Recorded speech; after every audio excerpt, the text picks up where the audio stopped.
Prayer is the foundation of spirit life. Eternal life, scriptures, fellowship will all be useless if you don't pray. Because it's in prayer that you actually engage the spirit that furnish these things into your spirit. If you are not engaging God vitally, everything God puts in you will become obsolete. You will not even know how to operate it. Every machine requires a manual to educate you on how to operate it. This is why many are sick, many are helpless, whereas everything they need for a glorious life is already in them. But they are not engaging God, so they don't know how to access those things. And so every spiritual truth I teach personally, I begin from the corridor of prayer. And so prayer is a weapon for the last days.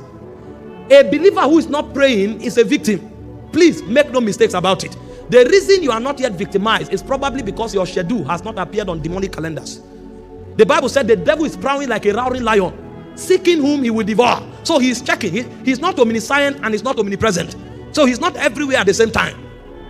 The reason he has not come to you is because you are not yet on his schedule. The Bible spoke of an evil day. There's an evil day for everybody. But like I taught you here, if you are effectively fortified, your evil day becomes your day of manifestation. Because everything we call a testimony was actually designed to kill us. The reason it became a testimony is because we counteracted the forces of darkness. And one of the things that gives you a strategic advantage to subdue and to overcome the powers of the enemy is to be fortified with prayer. And this kind of prayer is not just, Father, I need bread. No, this is actually a prayer life. It's not a prayer with prayer points. And it's not a prayer to meet a target of time. It's a prayer weaved into your essence. In Luke 18 verse 1, he said, men ought always to pray and not to faint. Three things of vital note. Number one, you ought to. That means it's a requirement. Number two is always. And number three is fainting. If you don't pray, you faint. And so the reason many are fainting is because prayer is not part of their lives. Yes, when they have a problem, they can engage God and pray. That's good. But that's not good enough.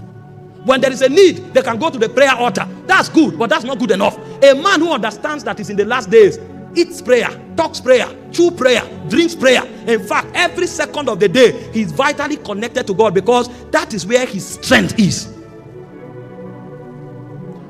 I told you I was going to do the doctrine of power with you. When you begin to study power, there are many words for power.